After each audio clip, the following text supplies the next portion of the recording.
People ask me, what's the secret, right? Right.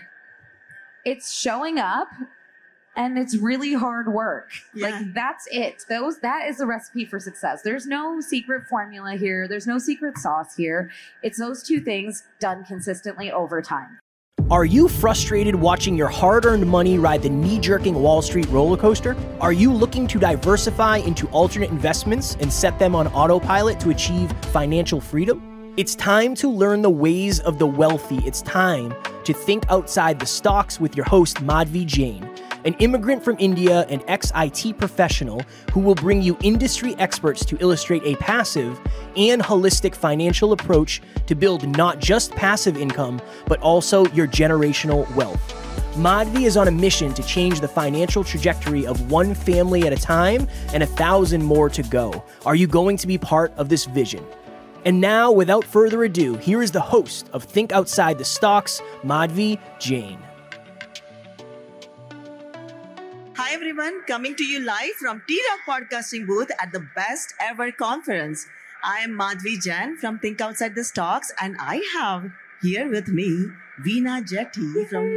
So excited to be here. I'm so excited to be here with you. And one of the things, Veena, I quite honestly see about this conference is the number of women around in here in the audience and on the stage. Yes. It makes my heart so happy. I love it. And, you know, they're the organizers. I know them. They're wonderful. And I think they have a commitment to seeing more women on stage and more women represented. So I'm very excited about that too. Yeah, absolutely. And one thing I like about you, Veena, is that you are that representation of the woman power on the stage everywhere. What you have done, it's been super inspirational for women like me. Thank you. I appreciate that. Yeah. You know, when I see women at these conferences, it makes me happy because it makes me feel like we're actually seeing change. Yeah, absolutely. And I actually got to present, and you got to judge me. I know. Who knew I was going to be such like a judgy McJudgerson? I know, but you were a great judge. So for those who don't know, they had a pit slam competition here where there were about 70, 80 participants, I think. So there were 80 people, and you were one of 16 that were chosen. God, that's awesome. Yeah, that's you did awesome. a great job. Yeah, thank you so much. I mean, I think I remember the evening before, you just said that you just are presenting to me. Yes. Think about that. Yes. And I had that in mind. I love that. And, you have so much confidence oozing. I think that helped me a lot. So thank you so much. You, this was all you. This was not me. You did this on your own. You walked out in your white power suit and you like gave it to the audience. I loved it. I thought you did a great job. Thank you. And I think what was essential for me when I was doing the pit slam, that it's not about winning. No. Yeah. And for me, it was about my out of the box, out of the stock strategy. Yes. To put it out there. Because quite honestly, Veena, I think that what's happening around us right now in the market, these are the challenging waters. Yes. Right? Yeah. And I think that we have to think differently. And as a woman, we do always bring in that different perspective to things. Absolutely. And I wanted, as a community, to think about that solution. So when I'm talking about that diversified funds, so for the listeners who don't know what I'm talking about, Think Outside the Stocks has a diversified fund where you can come in at different times and pick and choose your investments. It's not a blind pool. Typically, when it's a fund, it's a blind pool. I think that's what our investors need right now. I love that. I mean, who doesn't want control over their own portfolio, right? Like, who doesn't want to say, yes, I want multifamily. No, I don't want this asset class. Yes, I want short-term rentals. No, I don't want. I mean, I think that is something that is different than how it's normally been done. And what I actually loved about your pitch yesterday was you went through your personal story. Oh, you like that? Which was very powerful. Yes, I mean, I loved it. And it was just I won't tell your whole story, but generally you told us about how you lost everything and started over, and you are here where you are today. And I think that's so inspiring for people who are starting from zero or who have a lot of adversity, right? Like, you're an immigrant, right? And you came and you lost everything in this country without a safety net. Right. and then built it back up. And that's incredible. Not a lot of people can say that, but that means that if you can do it, they can do it too. Absolutely. And one of the key things I thought of sharing my story, quite honestly, Veena, because I think we all have a very uncommonly common story. I see what you did there. Right? Because we think that, oh, it's so unique. I don't want to share with the world because it's so personal. But every tidbits of the story are related to you, related to everyone, the listeners. So that's why I wanted to share that. And what happens is sometimes we have a mindset thing. We think that this is one thing is limiting me. That's the reason I cannot do it. So that's the reason I want to share my successes, but I want to share my failures. Right? And with that, if I can do it, anybody can do it. Exactly. Listen, people ask me what's the secret, right? Right. It's showing up and it's really hard work. Yeah. Like that's it. That is the recipe for success. There's no secret formula here. There's no secret sauce here. It's those two things done consistently over time. Absolutely. So on that note, Veena, tell me your story. And, I'm sure, and I know your story, but I'm sure our listeners would love to know that where did Veena really came from? And what were your struggles? What did you learn? Yeah, so I'm the daughter of two immigrants who came here with, like every immigrant story, right? Like they came here with $26 from India where they like walked uphill both ways in a foot of snow to school barefoot, right? Like my parents told me that story so many times, and I would tell my friends that they said this, and they'd be like, oh yeah, my dad told me that story at dinner last night too. It's like the typical immigrant story. And so I'm the daughter of two immigrants. My mom is actually a very successful real estate investor in her own right, but I'm the first in my family to have invested in multifamily assets. Right. She built their portfolio on single family. And I went to college. I got my degree in finance. I graduated when I was 20 years old. Right. And my mom was like, okay, great. Like you can come work for the family business. And I was like, Mom, I'm an adult and I have a degree. There's no way I'm coming to work for you. And she was like, okay, like bird fly out of the nest then.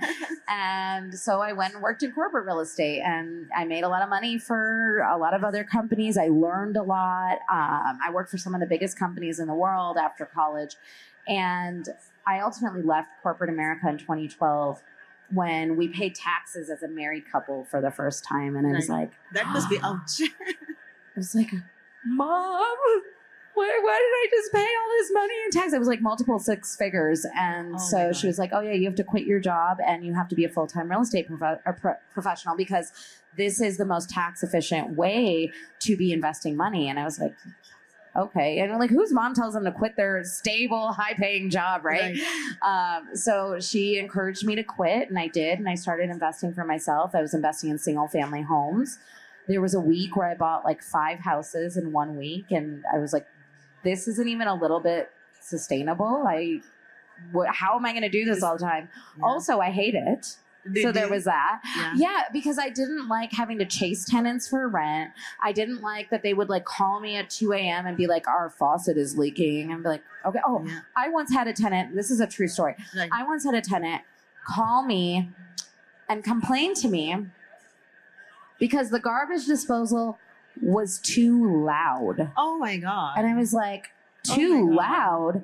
Is it like just going off? Like, what do you mean? And she's like, when I turn it on, it's loud. And I was like, oh my gosh, please don't ever call me again. Right. And so that's when I realized I needed more scale so that I could have a manager in between me and the garbage disposal.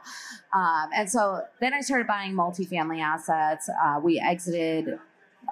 Now we've exited a bunch of deals, but we exited our first deal after 3.5 years. But the first deal I ever did, I had to raise $1.2 million. And that was I cried myself to sleep every night for 6 weeks straight. Oh my gosh. Yeah. Without a doubt. It's hard. It was so hard. But after you do the first one, the second one gets easier. And then the third, and then the fourth. And actually, it's not that it gets easier. You get better. Right. And so now we close these like really big deals where if you had asked me 10 years ago if I would buy $100 million property, I'd have laughed at you and been like, who are you talking to? And looking over my shoulder for who you're talking to, right? But today it's like, I actually find buying $100 million property a lot easier than being a mom, quite frankly. Yeah, the scalability wise, right? It's just it's so much more scalable. Absolutely, absolutely. Yeah, I love that story. Thank you so much for sharing, first of all. And it's not just that you created this path for yourself, but you are mentoring people. That's what I like about it. About women, we are very nurturing in a way. So when we do it, and that's exactly, we think outside this talks, my strategy is that when I found out about these strategies and I do the infinity banking and the commercial real estate, and I was mind blown and I was restless. I was like, I got to bring this to the community. I think that's the nurturing part in us. So did you feel that? And why did you start mentoring? Why did you feel that it's essential? And you are doing great in mentoring and making difference to so many people's lives. Thank you for that. I love teaching. I love teaching. But really what it was for me is it's multifold. So first, again, I never would have thought I would be doing any kind of mentoring or, building a community. But I think it's so important that we have a space for not just for women, but for women and men and minorities and people that are underrepresented to feel safe and comfortable. And I think that that's when you actually get better output from everybody, regardless of gender, race, religion, ethnicity. None of that matters in this community that I wanted to build. But more importantly, I feel like if I don't help someone else, then I am taking advantage of the person or the people that helped me, right? Wow, that's so powerful what you just said. It's your responsibility when you achieve success is to reach back and pull the next person ashore. Oh my God. Right. And my ask is always from the community, and anybody in my community knows this. My ask is always, when I teach you something new, go out and teach 2 or 3 more people, because that's how I can increase my impact. I can't do it alone. I can't reach 10,000 people, 1 million people, 100 million people, 1 billion people all by myself. I need you guys to help me. And so I always ask for you to go out and you teach it so that we get in the mindset of paying it forward. Absolutely. And exactly what you're thinking on the same line, right? I have the same drive. And I think, we are driven by that go-giver philosophy. Yes, I love this philosophy. Yeah. And the go-giver is about adding that massive amount of value to massive amount of people. Yes. So you are now creating your, little minions to go out there and do that massive impact. And it's kind of that domino effect. Yeah. Right? You, one person, as a person, you cannot impact so many lives. So let's just we have to do it together. It's collaborative yet again. And what I like about this world, and I come from the corporate world, so I work for in a consulting environment 16, 17 years.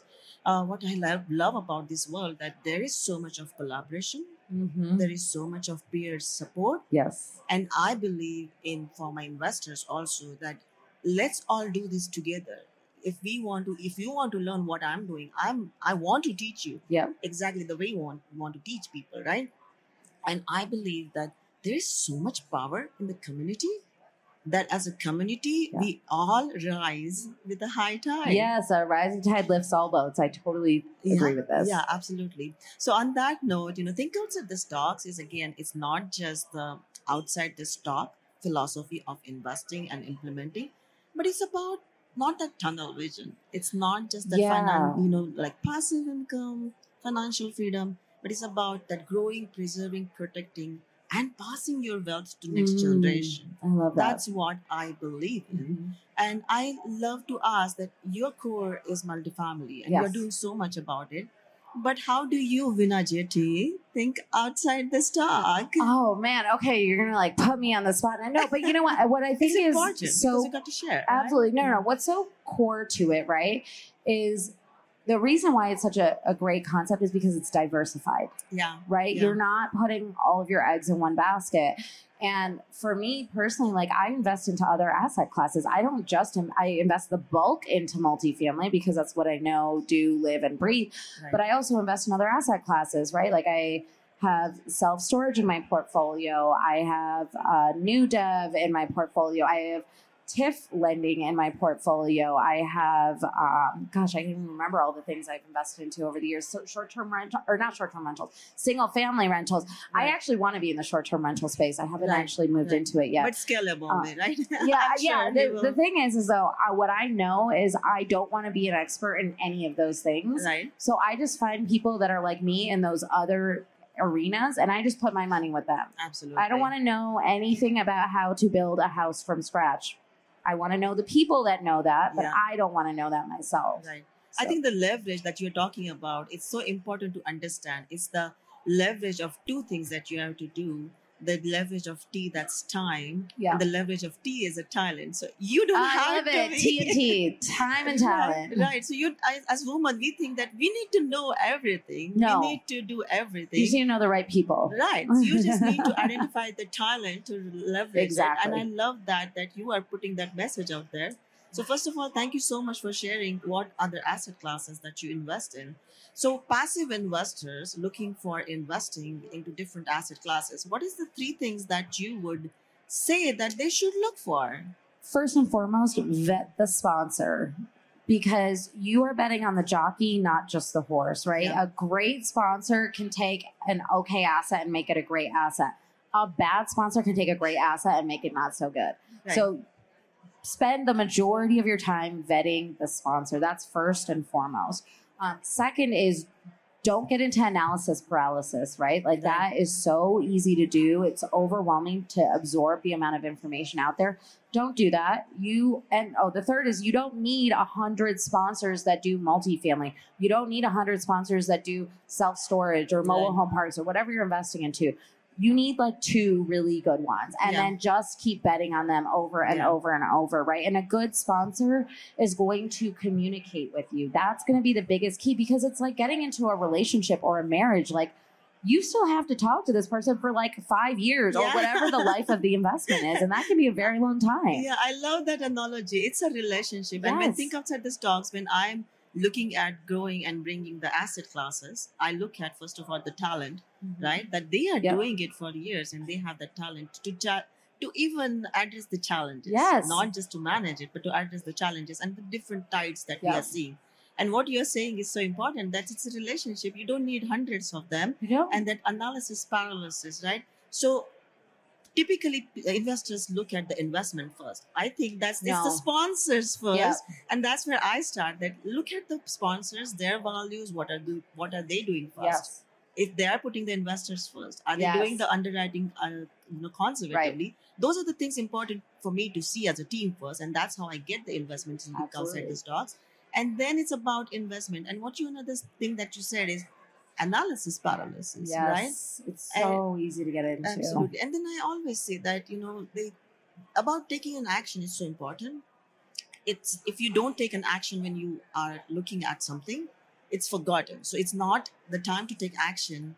It's not, today or tomorrow. It's now. Right now. If you don't take it now, it's going to be forgotten. Absolutely. So on that note, I would love to tell you, the listeners, that how can they get in touch with you? Yeah, so if people want to find me on social media, it's just my first and last name, Veena Jetti, VeenaJetti, or my Facebook group, Mastering Multifamily with Veena Jetti. Right. And what is that one final message that you would like to give to passive investors? And I'm going to ask you, I have a rapid fire round right after that. Okay, perfect. So we will Let's go on that. But I would love to have, just your input on what is that one powerful question? If you want to build generational wealth, I'm not talking about like making money in your lifetime. Yeah. You have to be investing and making investments, and you want to be smart about those investments. Right. But you can't want to be so smart that you want to know everything. This is along the lines of analysis paralysis. You just need to know and trust that the sponsor you're investing in, that you're investing in them, right? That you're investing with, but you're investing in that team. Right. And you want to know that when things are going wrong, they are going to step up and lead you through whatever turbulence there is, because nothing ever goes right on a deal. And this is actually a really great vetting question. Maybe I'll give you this as like an extra bonus. Okay. Right. When you're trying to vet a sponsor, ask them this is the single most powerful question. Tell me about a time where things did not go according to plan and how you handled it. You're going to get one of 2 or 3 answers, right? So the first answer you're going to hear is, we've never had that happen. That's never happened to us. Okay, that immediately tells me you are a liar. Red flag. Or you just don't have enough experience to have had anything go wrong yet. So that's a problem for me, right? So that's going to be the first answer. Or the second answer you're going to get is, oh, you know, like some kind of very fluff, high-level answer about like, oh, we missed a check in the mail and so we deposited it a week late. Like, okay, that's not really what I'm asking about here as an investor, right? But the answer you're looking for from a really experienced and good sponsor is, yes, okay, here's an example of when we planned for A, B happened, here's why B happened, but here's what we did to fix it, and this was what the outcome of it was. And moving forward, we've mitigated that exact same risk from happening again by doing A, B, C, D. That's the answer you want from an experienced and good sponsor. I love that. I love that, Veena, because that's so important. If they haven't seen any challenges, then what they have seen. Exactly. I don't want them to learn the challenges with my money. I know, exactly. So thank you so much for sharing that last powerful bonus with us. And with that, are you ready for the rapid fire? I'm ready. Okay. Do I need to stretch or is it, what kind of rapid fire is this? Let's do it. It's just going to be like a snowball questions to you. All right. What's the most fun thing that you have ever done? Oh, the most fun thing. I've done a lot of fun things, so it's hard for me to pick just one. Okay, so my kids and I, this must have been about a year and a half ago, we stayed in this giraffe. It's called Long Neck Manor. It's like a giraffe home. It's like, yeah, it was really cool. So it's this like big suite, and it's built around the giraffe. And like does the neck come out or something? Yeah, there's like, so there's these huge windows, and you can see all 3 of the giraffes out of the windows. But they come in there at night, and then in the morning they open this little tiny door at like near the baseboards, and they open the door, and then the giraffes will stick their face into your little living quarters, and you can feed them like lettuce and carrots and stuff. So that was actually pretty cool, and I got to take my kids there. They adored it. Oh my God. So I'm gonna get that address of the place. Yeah, it's in Texas. It's like near Hill Country, Texas. Oh, I'm gonna check that out. It was so cool. I love that, and you know, from what you are sharing, I think the life is about experiences and memories. Yes. So I love that. Yes. Thanks for sharing that. All right, ready for the next question? Yes, I'm ready. It's going to be 3, okay? Okay, I'm ready. All right, the next question, and it's kind of a little sentimental. Okay. Okay. Uh-oh, hope I don't cry. Oh, no. What is the most sentimental thing an investor has ever said to you? Oh, I've had a lot of those over the years. I'm sure you do. Oh gosh, I'm trying to think what the most is hard. And I get mostly, they're very similar in nature, right? It's because of you, I've been able to do X, Y, or Z, right? Like, so that a lot of times is like, I've been able to retire early. I've been able to stop working a second job. I have been able, I'll tell you, I know what it is now. Okay. As I'm like thinking through all that, I found one. And it wasn't actually an investor that said it directly to me. It was another mutual friend of ours that said it to me. And so there was somebody who was an investor, a passive investor, in one of my early deals. This must have been, I don't know, like 8 years ago. It was a long time ago. And she invested with me passively, had never heard of multifamily passive investing. Multifamily in general, she just didn't know this was an option. And she invested with me. And then now I found out, and I didn't know this, but now she's doing her own deals. Really? And she told our mutual friend, she said, it was because of Veena that I found out that this is something that I too can do. And now I've built generational wealth and financial independence for like my kids and my family. My husband doesn't have to work the way he works anymore. And I was like, wow. That's so she didn't even set out to do this, but because this door was open for her, she just walked right through it. And she slammed it behind her on the way there because she's like, I'm not doing anything else anymore. I'm just going to invest in multifamily. But I just love how powerful that story is. So profound. Yes. It's like, you know about the direct impacts you're doing, but these are the indirect impacts that's happening. It's just kind of comes to you and give you those goals. It does. It does. This is actually what breathes life into me. Okay. And now the last thing, I think the most fun question. Okay. What's the scariest thing that has happened to you? Oh, this one might be wrapped in the sentimental thing. Okay. oh gosh, I'm about to end this on like a low note, but I'll bring it back around. Okay. So I have twin daughters, Uh-huh. and when one of my daughters was 10 weeks old, she spiked a fever, and we took her to the hospital, and they did some testing on her, and they caught a tumor on her liver, and Oh my told me gosh. that it was a very aggressive pediatric cancer. Oh my gosh. Yeah, if you want to know how to like shatter a person's world in Just tell one them. sentence, that's the sentence you say to them. Yeah. And I still get emotional when I think about it. Even though it was so long ago. Right. So they wanted to do follow-up testing, and one of my good friends, and I don't know what I did in life to deserve her in my world, but I am so grateful to have her because she's a pediatric radiologist. Right. And I immediately called her and her husband. They're both physicians.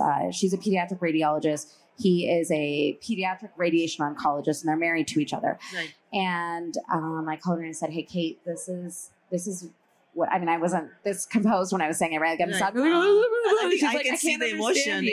even in your mind right now. And so I called her and I asked her to, if she would mind looking at the images and just tell me if I needed to go get a second opinion. And I hate asking, doctor friends for these like drive-by consultations because like they don't want to take that kind of liability on, right? Right.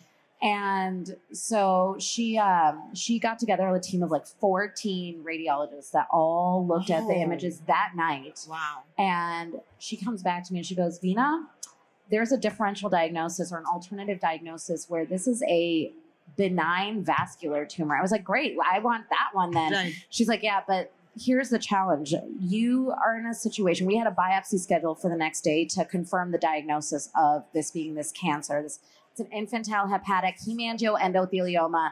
And I'm probably the person on the planet that knows the most about this tumor because I've read every single paper on this Wow. tumor that's ever been Wow. written." But she's like, "Listen, the doctor, your doctor said they think it's an IHH. They want a biopsy. We had it scheduled to confirm the diagnosis and then start Right. chemo and radiation treatment, right?" And she said, "But we all think that there's a very strong possibility that this is actually a benign tumor, which is an IHH." I said, "Okay, let's biopsy it and then see if it's benign or not. And then we'll know what to do." Right. And she's like, "Well, it's not that easy because if you biopsy, it's such a vascular tumor that if it's benign, there's a risk that she can hemorrhage and bleed out and die." Oh gosh. And I was like, "Awesome. This is like the That is best so decision I have to stressful. make Oh for my my God. 10-week-old baby." Oh. So I have to choose between biopsying and potentially letting her bleed out if something goes wrong, Oh or my gosh. if it is a cancer and we don't biopsy, then we can just let the cancer metastasize, and that could be a worse outcome, right? And so I'm, as a mom, which one do you choose, Yeah. right? Yeah, I could not make a decision because I just felt both had so much gravity to them, and I didn't know which was right. And so I turned to her and I said, "Kate, if this was your daughter, what are you going to do?" Right. She said, "Listen, here's what I recommend." She said, "Let's hold off on the biopsy." She said, "Let's start doing ultrasounds on the liver with dye so Right. that it would light up differently." And I don't know all the technical terms for it because I'm not a doctor, but she said, "Let's do that and let's monitor it really closely." Right. And I was like, "Okay, if this is the course of treatment, this is the course of treatment. Like I have to make a decision Yeah. here." And my husband and I made the decision to follow Kate's recommendation. And turns out she was absolutely correct. And it was thankfully a benign tumor, but that period of time where we were living in Oh my limbo was God. Oh my hands down the God. scariest thing that's ever happened in my Wow. life. I'm so So- grateful that you Oh, me shared too. this I got here, lucky. and then what you have gone through, Yes, and thank as you. a mom to make that decision, the right decision for Yeah. your kids, because their lives in our hand. Yeah, Right? it's I'm a lot I'm- of pressure. Thank you so much for sharing your vulnerability, because what Yes. happens that we all see that powerful woman look at the success, but this is what happens, this is Yeah, what this we is have to life. manage, this is real life. Yeah. And I'm so grateful that you shared that, and I'm so even more grateful that it turned out to be benign and everything is all Yes. right with, Yes. it's different for us to suffer ourselves. No, but it's that I would completely choose different than, 100 out of 100 times, no doubt about it. So I'm glad that's Yes. over, and she's Yes, healthy now she's and- healthy. And Yeah. I mean, the irony of it is if she hadn't spiked that fever, we might not have ever even So known she had grateful. this tumor. Yeah. Because most people just don't know. We Right. just happened to be in it was Right. like series of events that led, it was like the perfect storm to lead to this. But, you know, what I will say, what was interesting about that moment is in like that one sentence that my whole world just like collapsed. Upside down. It turned upside down. But in my mind, you know, my thought process was like, okay, Veena, you're a problem solver. How are we going to solve this problem? And I'm like tackling it like it's a business decision, right? And I was like, okay, we're going to sell everything we own here in Texas. I'm going to find out where the best hospital is in the world. Right. My husband's going to quit his job. I'm going to quit working. We're going to move to Cleveland Clinic or wherever it was, right? Like Boston Children's or CHOP or wherever it was. Right. It didn't matter to me. I was like, we're going to move there and we're going to get her the best care possible with the best doctors. And what was so powerful to me looking back at that moment now is it never once crossed my mind, how am I going to pay for our life? Because I had created all this passive income that if my husband or I never worked, we would be okay. I at that moment in my mind, I had sold everything, including my parents' house, my in-laws' house. I'd moved all of us to tackle this problem together. But the power of passive investing is that I could make those split-second decisions and not even think about the financial burden that doing any of those things would have had because of multifamily and real estate. Wow, that's such a powerful thing that you just said, Veena, that, you know, life gives us curveballs. Yeah, it does. And it's unexpected. That's the thing about curveballs. And instead of being ready for it, if you have your things in order already, it just helps. So you can focus on the right things. Right? Absolutely. And I think that's a great note to end our show on, that, you know, if you are looking at creating that passive income, not because you want just financial freedom. Look beyond that. Look beyond that. What if life starts happening?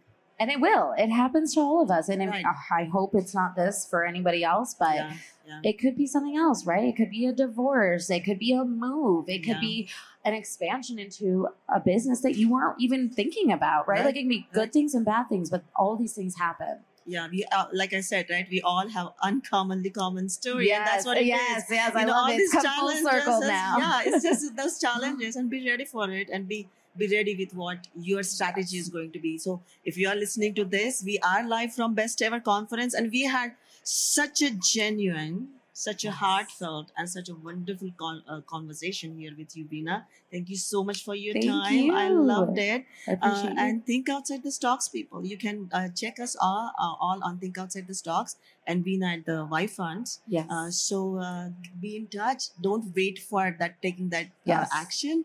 Just take your action right now. Take action now, for sure. Absolutely. Thank you so much. Thank you. I appreciate you. Thanks for tuning in to the Think Outside the Stocks podcast. If you enjoyed today's episode, please like and subscribe. Madhvi is on a mission to change the financial trajectory of one family at a time, with 1,000 more to go. We hope you will be a part of this vision. Please join our growing community, and to get your journey started, visit thinkoutsidethestocks.com to download your free guide on active income with passive real estate investments. If you learned something new, please share it with one person today. And if you have 60 seconds, please leave us an Apple review to help us reach more people like you. Tune in for the next episode.